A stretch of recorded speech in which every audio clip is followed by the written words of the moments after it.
What is going on, everybody? Anon here. Hopefully, everybody had a wonderful Sunday, and it's time for this week's Pokemon and Magic the Gathering distribution update. So, we're going to start with the Indies. So, Weiss, the Nikki Goddess of Victory reprint, quote unquote, is scheduled to come out on 7/15. Now, I've heard rumors that this is not a reprint per se. This is just an extension of the initial print run and a second wave that they held back. Um, I've heard nothing concrete about that, but supposedly the cases do have the playmats and they do have the promos. Yet to be seen, so it'll be interesting. Obviously, the cards are exactly the same as what we've seen with the initial wave, and these signatures are in gold, or at least that's what we're told.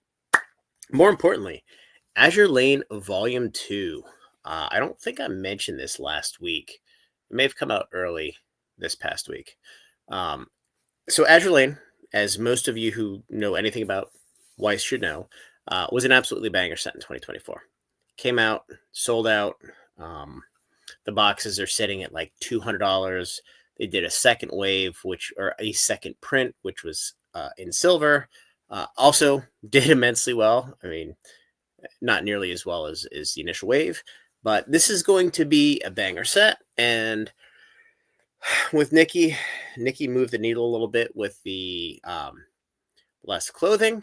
What I'm told from folks that are connoisseurs of Weiss, Nikki is more of a butt set, and Azure Lane is more of a boob set. But apparently, there's less clothing than there was in Azure Lane Volume 1. And as everybody knows, that's what sells Weiss cards. So, moving on. Let's go to Gundam. So, we have the second Gundam set out for order. This was actually out a couple weeks ago. I didn't mention it at the time because it wasn't super relevant. But it looks like we have a second booster box, second set, whatever you want to call it, scheduled to come out at the end of October, right here. The first set is scheduled to come out the 25th of July for the booster boxes. Everything else is coming out the 11th. I have heard nothing from Distro. Supposedly, they've heard nothing from Bandai.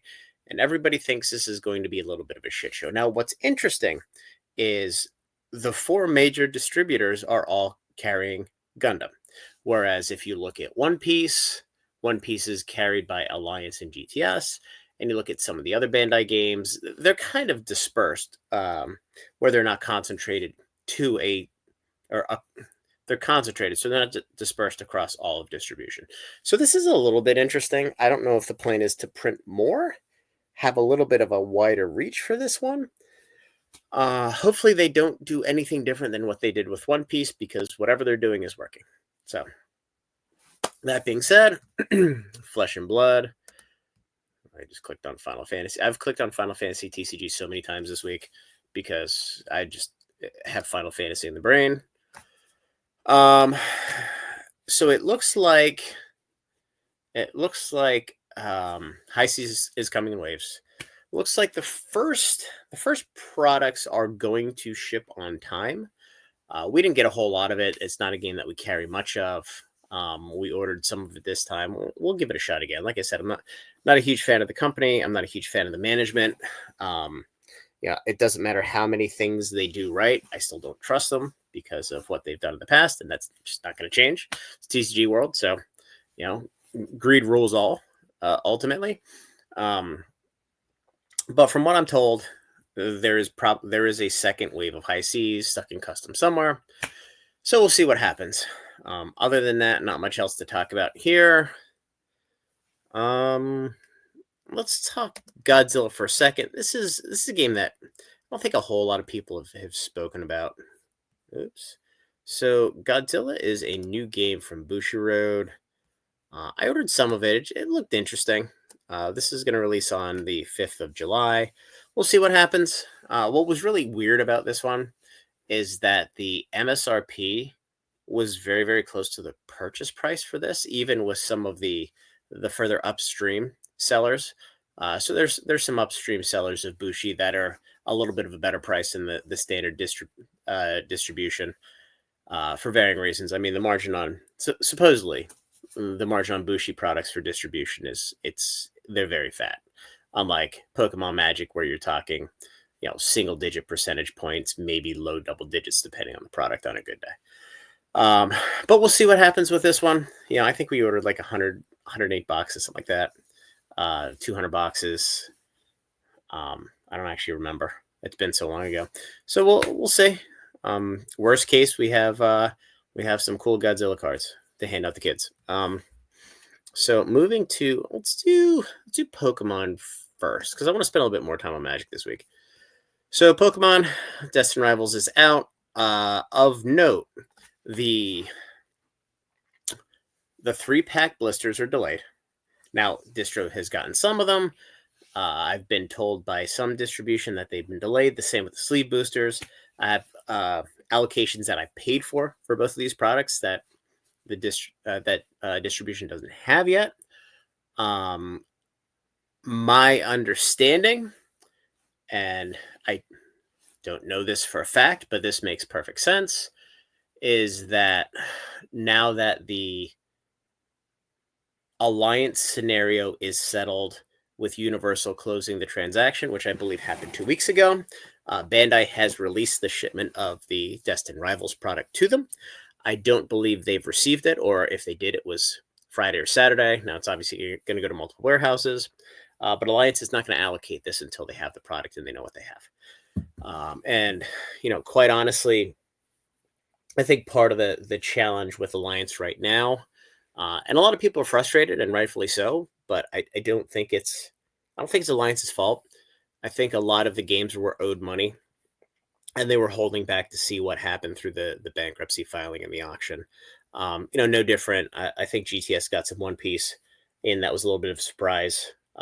Could have potentially been redirected from GTS, or I'm sorry, from Alliance. I know Bandai was one of the top creditors in the Chapter 11 filing that was disclosed, but everything should be, in my opinion, smooth sailing going forward with Alliance.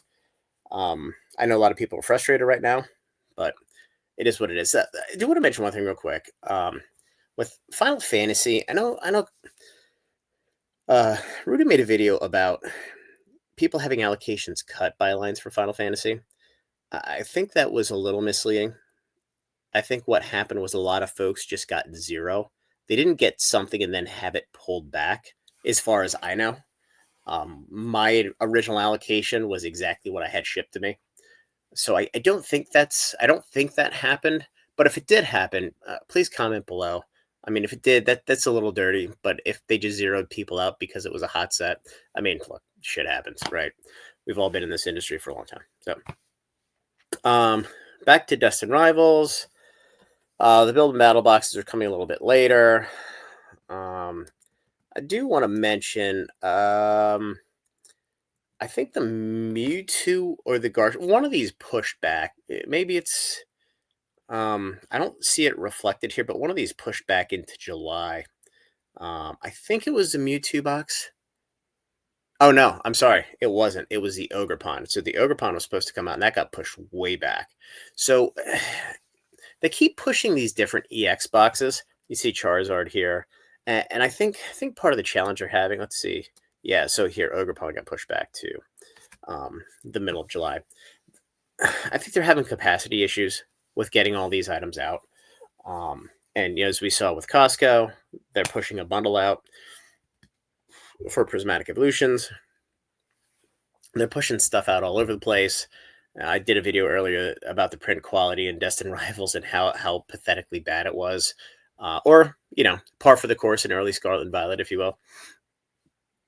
And then you see things like, the Walmart 151 booster bundles being filled with, I think that was Paradox Rift, and then the Paldean Fates filled with Obsidian Flames packs.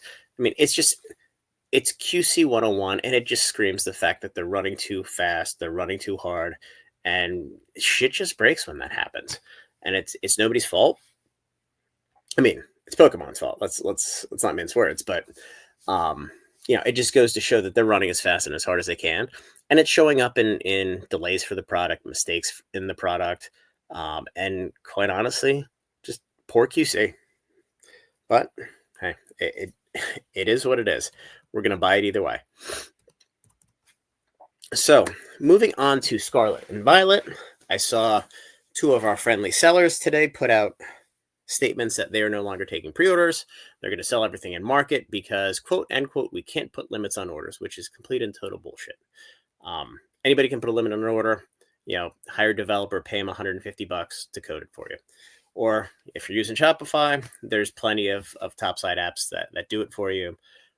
It's not that difficult. The real answer is they don't want to sell anything too low and give up profit. So, if you were pre-ordering with their shops and you no longer can do that, it's the way of the world. Everybody gets greedy when things get hot. But you can join our Discord, you can join our membership, and we do not charge anywhere close to market when we release the product. So that is a different conversation. And we're also selling Edge of Eternity play boxes to our members at $5.99.99 for a case of 6. We're not selling single boxes. It's just, it's too expensive to ship. So at a case level, and our membership's $15 a month.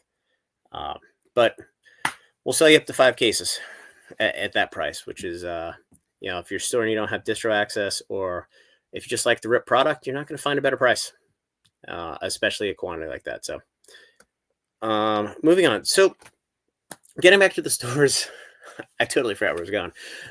The stores that are no longer pre-selling product because they had to cancel a bunch of orders because they realized that they left money on the table. I'm paraphrasing. They were complaining that their allocations for black and white were not great. I'm guessing that they went from getting 15,000 ETBs to 12,000 ETBs. You're going to make 400 grand instead of 550. Nobody's going to shed a tear for you guys. My allocations are up across the board. I'm certainly not moving 15,000 ETBs or 10,000 ETBs or 5,000 ETBs. So my allocation so far, I've been about 3 times what I got for Prismatic on the first wave, and Prismatic was atrocious, but it is what it is. So there's definitely product out there, and as I mentioned, everybody I've spoken to from distribution has kind of confirmed that, and we'll just stick to the ETBs, but this seems to be pretty much across all the SKUs. The purchase order they've gotten in doesn't mean that they're going to get the product, quote, per se, but the purchase order they've gotten from Pokemon Company is about 150% more unit count for ETBs, but that is split between 2 different SKUs. So more product, less individual product. We'll see how it turns out. But I would imagine that on release date, these ETBs are going to be somewhere between $75 and $90, which, not ideal, but it's certainly not $150, which is what Prismatic's going to be. So it's moving in the right direction. And then in September, we get to Mega Evolutions 01. And hopefully they are currently printing the crap out of those booster boxes, and we can finally get back to normalcy. It's going to take a little bit of a supply shock. And even then, I don't know that much is going to happen other than, the price is going to get closer to that 160, 170 range. Maybe what they do is they print a little bit extra, and they have a little bit of supply pushed down on price, and then they just raise MSRP to $179.99. They force all the stores to do the same, and everybody's happy. There's no more middlemen in there swooping shelves. So we'll see what happens. So moving on to Magic, this is obviously the big one this week with Final Fantasy pre-release coming up this weekend. It's going to be absolute mayhem. The Collector Commander decks are delayed across the board. I don't think they're delayed that much. I think they're coming with the second wave. And for those of you who don't know, when I talk about waves, I just associate it with the play boxes. So initially everything was supposed to come up front. So distro is supposed to have it before pre-release. So they would have shipped it out either Friday or Monday of this week for WPN stores to have in advance of events starting on Friday, which is the 6th, which is your pre-release weekend.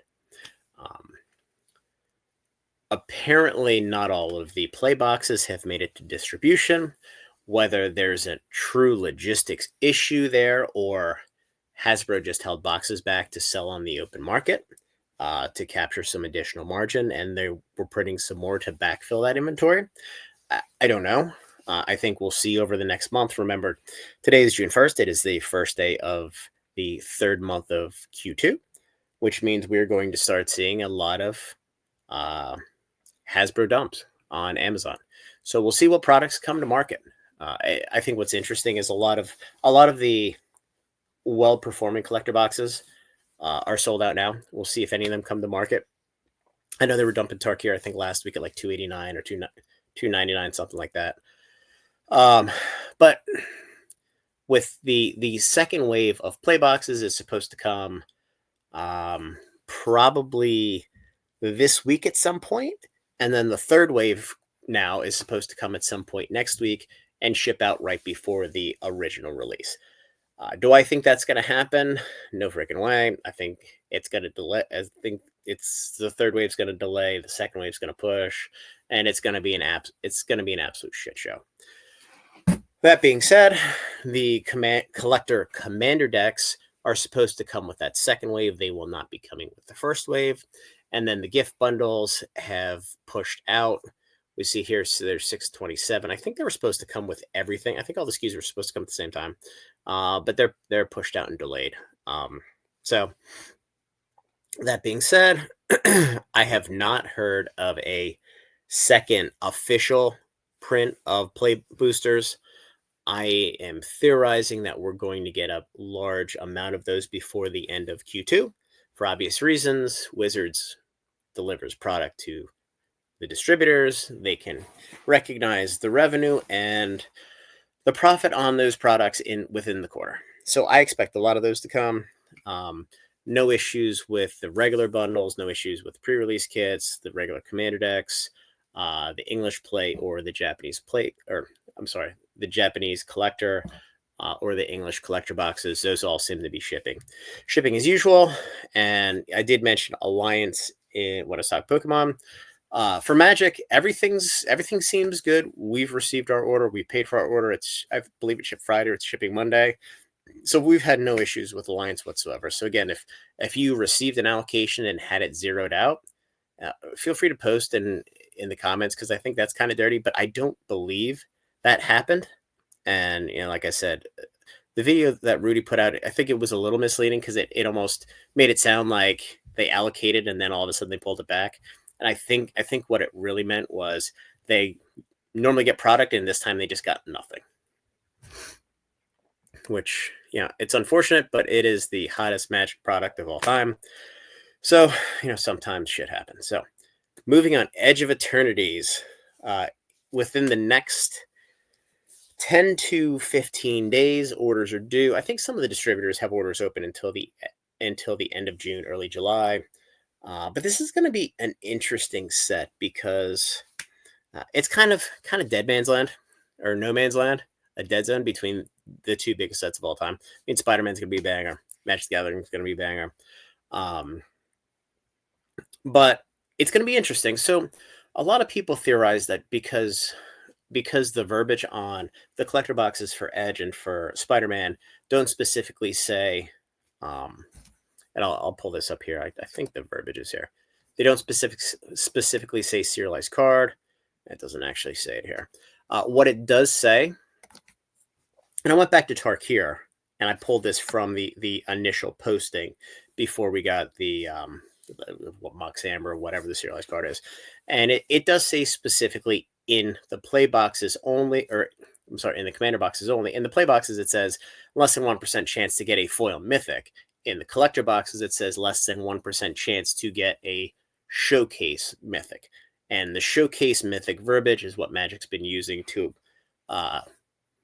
explain or to identify the serialized card in each set that I believe started with, was it Innistrad Remastered, Aether Drift, Tarkir, Final Fantasy? They've all had one. And I think before that you had, was it Karlov had multiple? Probably missing something in there. I don't think OTJ had anything. There's nothing in Duskmourn, nothing in Foundations. So I think that's kind of the reset. So I fully anticipate the fact that verbiage is included in the collector box for Edge and for Spider-Man. that is reflective of there being a showcase serialized card. I know that concerns some people. It concerned me as well. But as I start to see the behavior of Wizards and the fact that, you know, for the longest time they were kind of all over the place, just trying different things in different sets, and you didn't really know what you're going to get. We're starting to see some consistency as they rein in what's really working, and that does give me a level of comfort that um, that the set is going to have the serialized card in Edge and in Spider-Man for that matter. It also gives me some confidence knowing that the play booster print capacity is at its maximum, potentially. I know we have some sets that are getting pushed back because they're due for reprints, which does make me feel better about Spider-Man, just given the amount of time that they've been able to take pre-orders and print to demand. The fact that I don't think it's going to be a total shit show. My initial fear or fear was with no serialized card and 6 months to print, the collector boosters are going to end up being worth like nothing and tanking on the market. Doesn't look like that's going to be the case. So, no concern there. Now with Edge of Eternities, again, the commander decks, there's only 2 decks, so it's set up the same way as Aether Drift. Spider-Man has no commander decks, which is a little bit of a weird one. I kind of wish they did, but whatever. So again, with Edge of Eternities, it's either going to be a set where they just totally pack it in, like they did for Innistrad Remastered, and they underprint it, and they just say, you know what, F it, we're going to move on to the next set, or they're going to make it an absolute banger because it's up against 2 sets, and it's going to be easily forgotten if it's not an absolute banger of a set. So we'll see. We ordered multiple pallets of play boosters, and again, we're selling them through our Discord and our membership service at $5.99.99 a case. It's we make a couple bucks per box. Helps us with the spend, and it helps our group and our community get product much more cheaply than they get anywhere else. So and then Spider-Man, just very quickly, we're going to have Edge come out and then orders due for that almost immediately. This set's going to be a home run. It's going to be an absolute banger. So we'll see what happens after that. Avatar: The Last Airbender set, I have no idea. It didn't do well for Weiss. Now, completely different animal. I don't even know what to think about what to expect here. As you get into year end, those holiday sets haven't exactly performed extremely well the last couple of years, but we'll see what happens. So anyway, guys, that's everything to talk about today. Like the video, subscribe to the channel. And again, if you're interested in Edge of Eternities play cases, join the Discord. You can PM me in there and on admin and join the membership. So, all right, guys, have a good night, and hopefully you have a great week.